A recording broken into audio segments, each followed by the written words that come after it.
Okay, so this is the almost last section of the class, putting it all together. So we're going to go over all the things that we have learned today.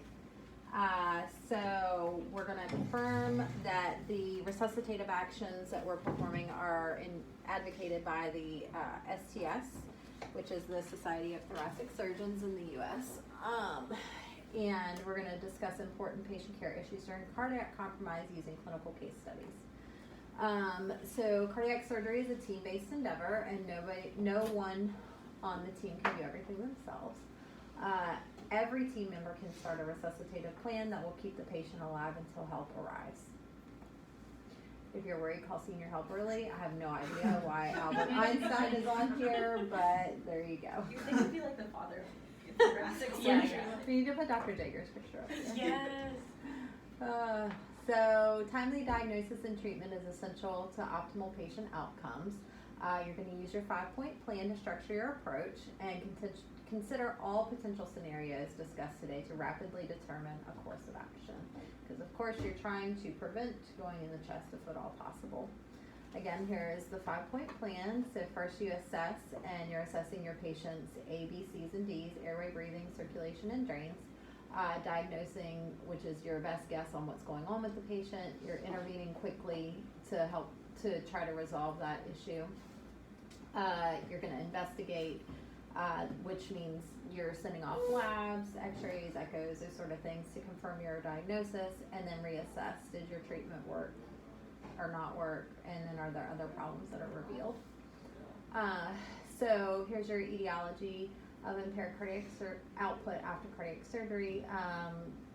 So of course, heart rate times stroke volume equals cardiac output. Do they have an arrhythmia? Is it fast or slow?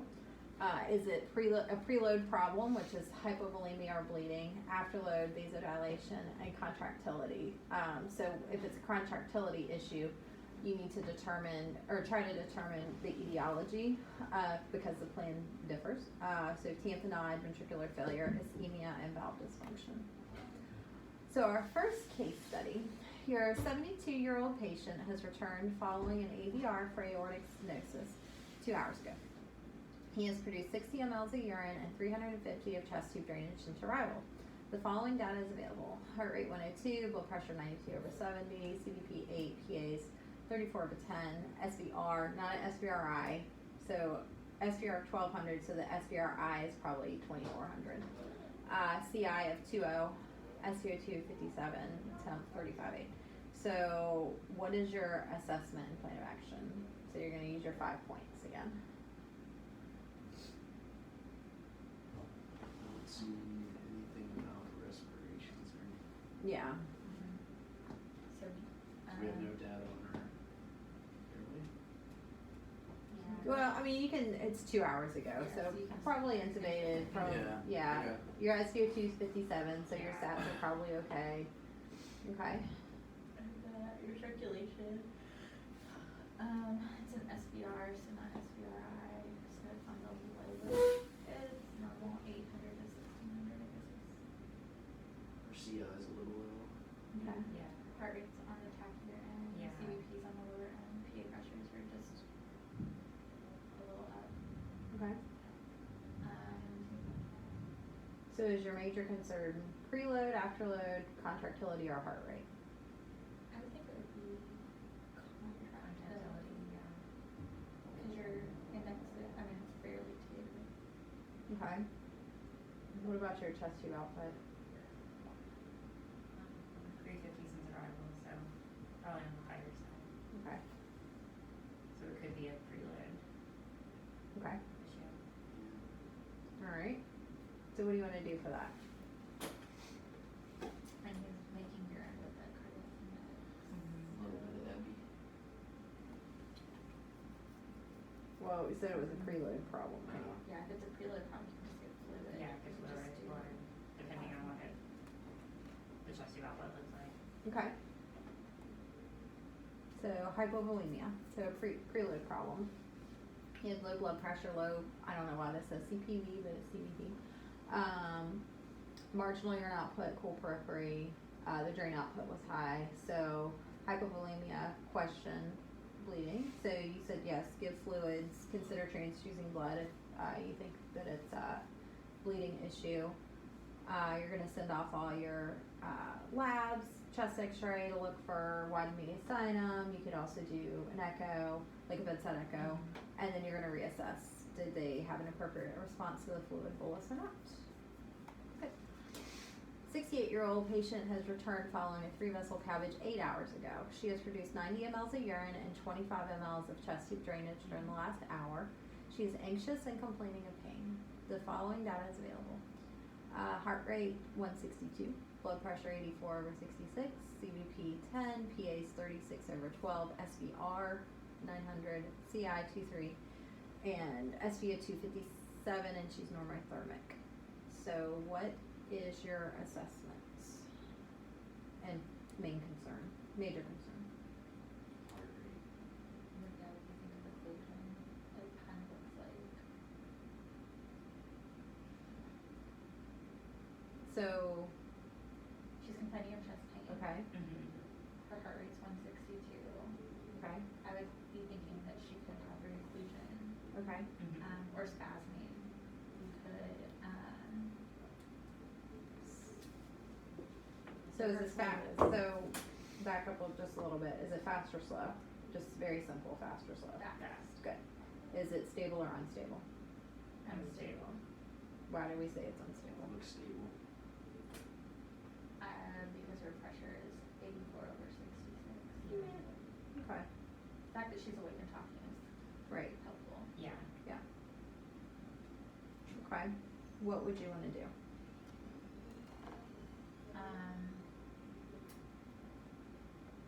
Could perform a synchronized cardioversion on her, but because we could give amnion. Yeah. Okay. Yep. So stable AFib, A-flutter, SVT-VT. You, with an adequate blood pressure, you would give an amio bolus, 2 grams of mag, check and replace potassium, check for hypoxemia and hyponatremia, and if all these things fail, then, or they become unstable, synchronized cardio shock. Synchronized shock. I don't know why I said synchronized cardio shock. If you're shocking anything but the cardio. Okay, 58-year-old patient has returned following a 3-vessel cabbage 3 hours ago. He has produced 80 mLs of urine and 100 mLs of chest tube drainage since arrival. He's anxious and complaining of chest pain. The following data is available. Heart rate 78, blood pressure is 84/66. I like that blood pressure, don't they?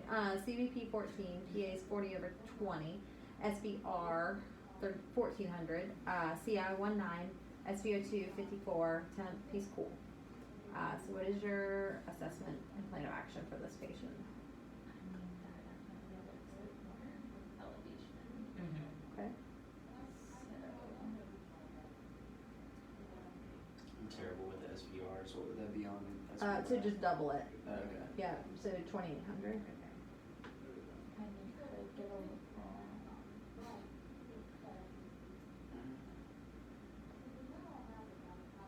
It's got low urine output. Chest tube output's appropriate. Yeah.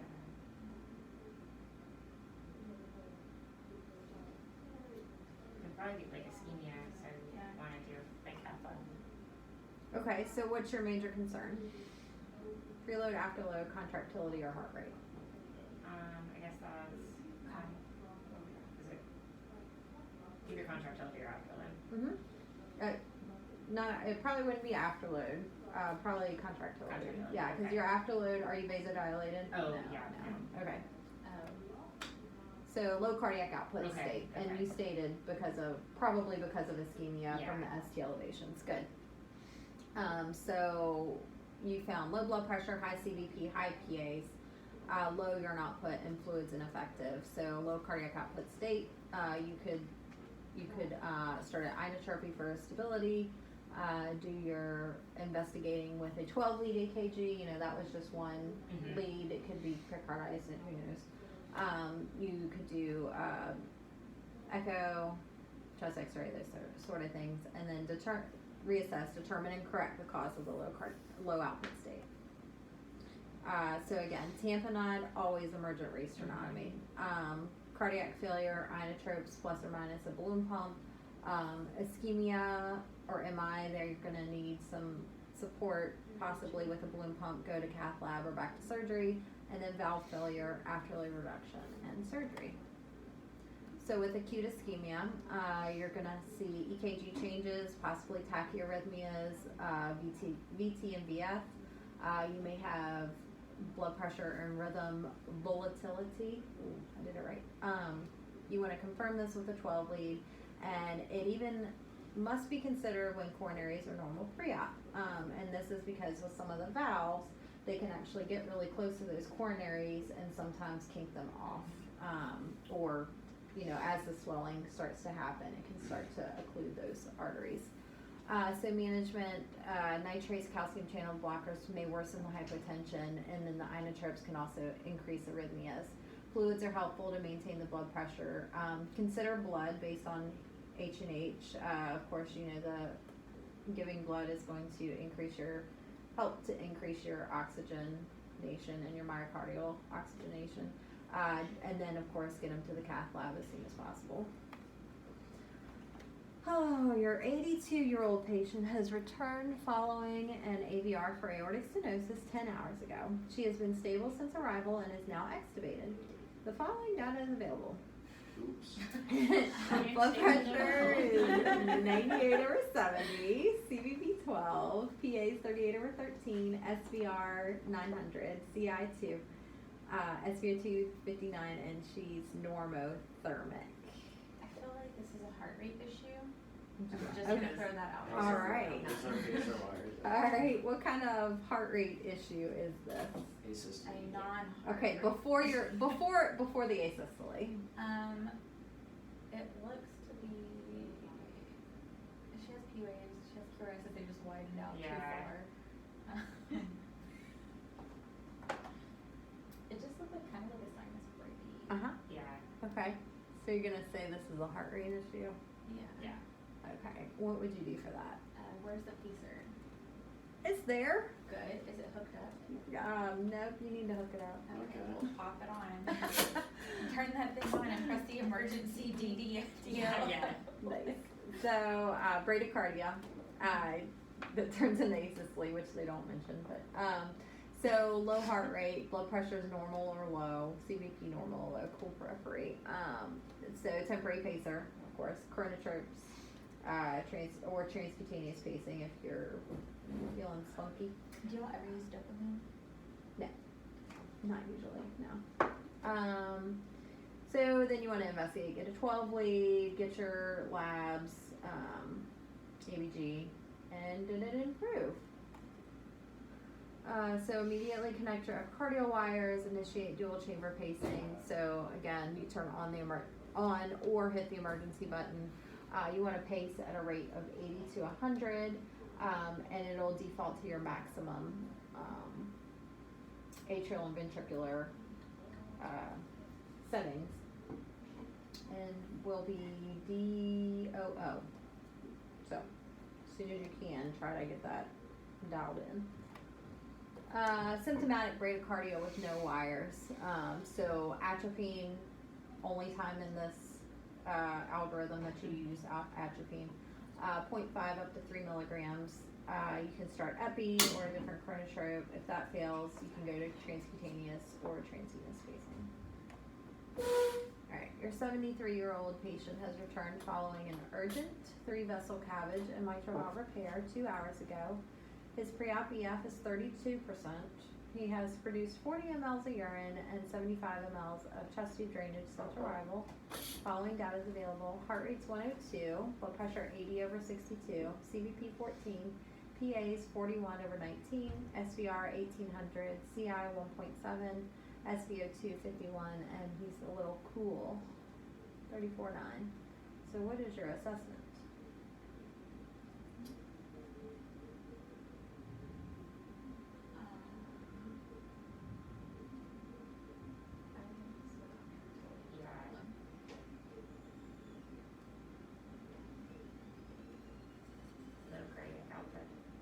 Contractility for what is low contractility?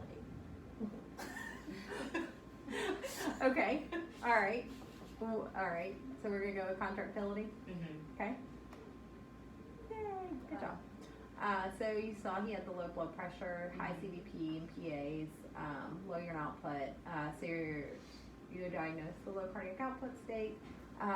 We would add an inotrope for stability and then further investigate with labs, echo, EKG, and then determine and correct the cause of the low output state. So to manage LV failure, you would start an inotrope, insert a PA catheter if they don't have one, and assess the cardiac output. If it's confirmed low output, you can do an EKG and an echo to differentiate whether it's ischemia or is it a valve problem, do they have tamponade, those sort of things. So here are some examples of differentiating the LV dysfunction. The first one is mitral regurg, and you can see, obviously it's kind of hard to see on this, but you can see the back and forth flow between the mitral valve, or between the LV and the LA. The second picture there is LV dysfunction, and you can see that it just looks way too big. Mm-hmm. It just looks like a 4-leaf clover, and that's never good. Tamponade, so to the left of that screen where that little star is, that's the actual tamponade, and as you can see, it doesn't go all the way around. So you can have just a focal tamponade right there at the RV, and that's showing compression on that. And then aortic underfilled LV, you see that's just like a sliver of a ventricle there. So with those patients, they have really thick ventricles because they're, for however long have been pushing against that stenotic valve. So their chamber is going to be smaller. So those patients usually require a lot of volume to keep that ventricle from collapsing, even after it's fixed. Your 68-year-old patient has returned following an AVR and MVR 1 hour ago. He received 2 units of FFP and 2 units of packed red blood cells. He has produced 20 mLs of urine and 20 mLs of chest tube drainage. He feels cool and his pulses are diminished. The following data is available. Heart rate 96, blood pressure 84/66, CVP 8, PAs 28/12, SVR 1400, CI 20, SVO 258, and his temp is cool at 35 degrees. What is your assessment of this patient?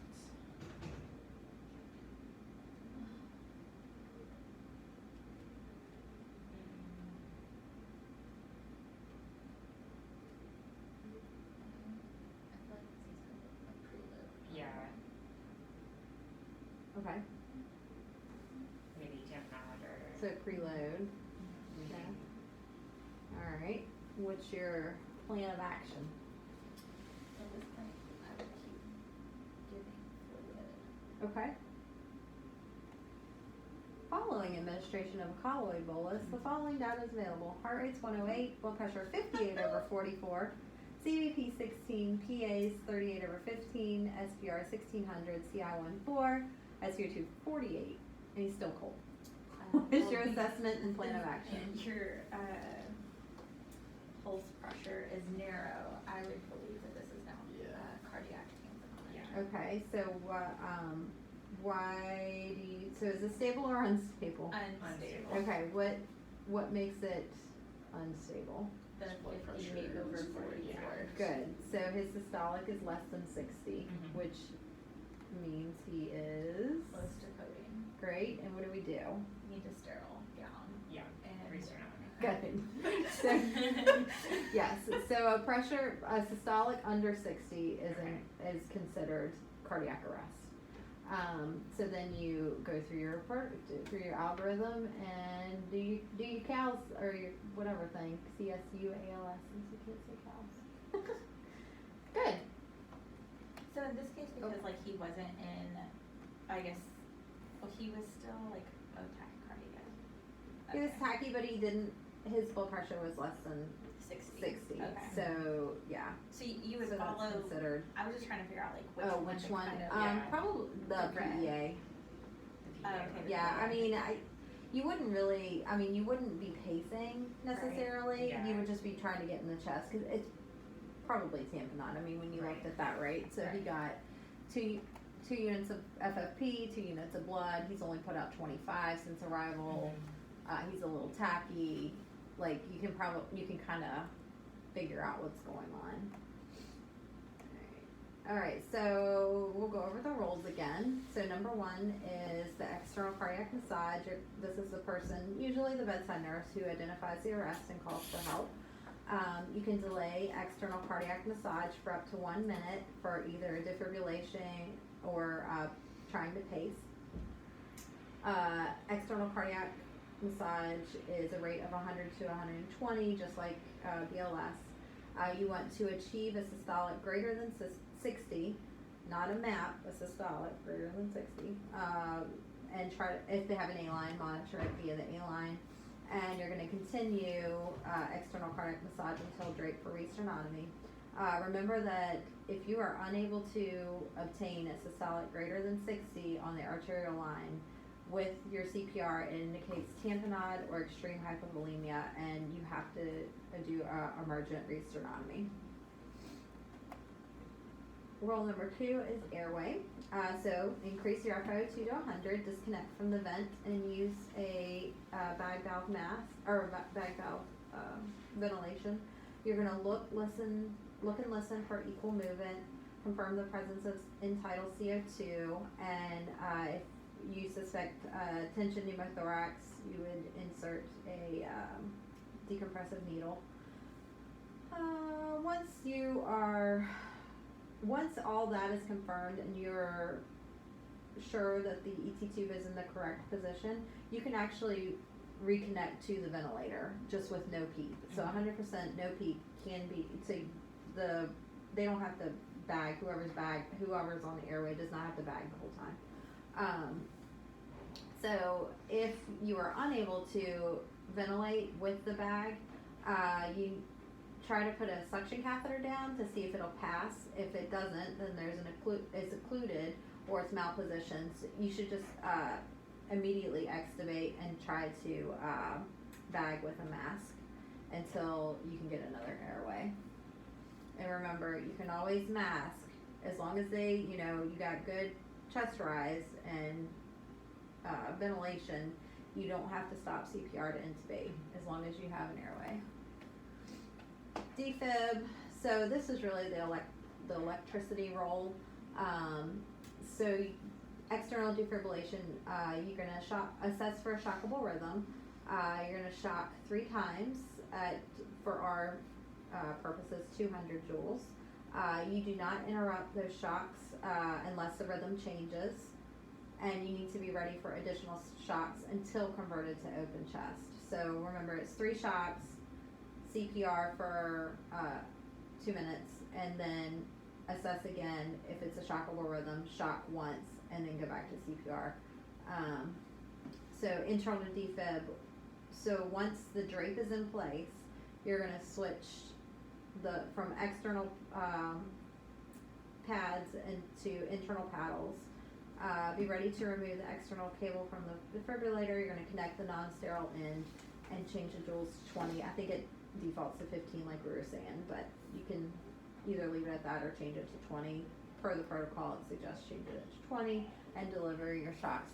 Again, once you get in the chest, it's kind of like it starts over. You do 3 shocks and then internal massage for 2 minutes, shock, yeah. Pacing. So if they're asystole or bradycardic or PEA, you would want to immediately connect the epicardial wires if they're not already connected, and initiate emergency pacing by pushing the pacing button and make sure that the rate is turned up to 80 at least. And you want your outputs to be maxed out as well, which for ours it's 25 for the atrial side and 20 for the ventricular. Again, this is what I was just saying with the maximum outputs, and it's asynchronous pacing in the DOO mode. Number 4 is the team leader. So this person conducts the overall management of the rest. Usually it's APP that comes in the room. Could be an intensivist too if they come in. They ensure that all the roles are allocated and prepares the team quickly for an emergency resternotomy. They also are confirming that the protocol is followed, so making sure that there were three shocks, getting on the chest, confirm that MEO was given if needed,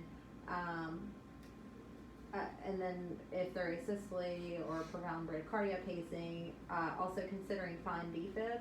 So if they're pacing but you're thinking it's PEA, always turn the pacer off and just see if it's a fine defib under there and not just failure to capture.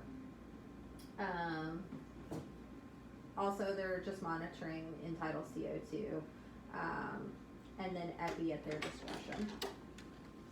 And usually if we do give epi, it's very small doses, so 100 to 200 mics at a time. I'm ready whenever. Oh, sweet, thanks. So role number 4 is the team leader. Again, they are also, while kind of running this, they're looking for your H's and T's. If there's no reversible cause identified as you're preparing for resternotomy, just you're basically thinking like, yeah, we're gonna go resternotomy. So there's your common PEA H's and T's, which everyone knows from ACLS. Rule number 5 is medications. So this is for an established arrest, not somebody who's decompensating, but full-on cardiac arrest. You stop all infusions. It is acceptable to continue sedatives in case they regain ROSC during this and they're hurting. You can restart meds as indicated, so just making sure that your nitrite and your vaso are switched or something like that. That person also identifies a clean line to push meds through. You're also managing medication, so administering amiodarone for a shockable rhythm, and then epi at the team leader's discretion. Rule number 6 is the ICU coordinator. This is a senior person that coordinates activity peripheral to the bedside, so probably a charge nurse. They're going to be calling for 2012, calling for fast blood, making sure that people are getting sterile. They're going to make sure that the fellows are called, and making sure that all the equipment's available, and also like traffic control, basically making sure there's not a gajillion people in the room. So this is the protocol for the resternotomy. So again, the sterile providers, they receive the 5-piece tray onto the sterile field and receive the defibrillator pads onto the field. Scalpel is used deeply along the prior incision down to the wires. Cut all the wires with the wire cutters and pull out with the heavy needle holder. Ideally one person cuts while the other pulls.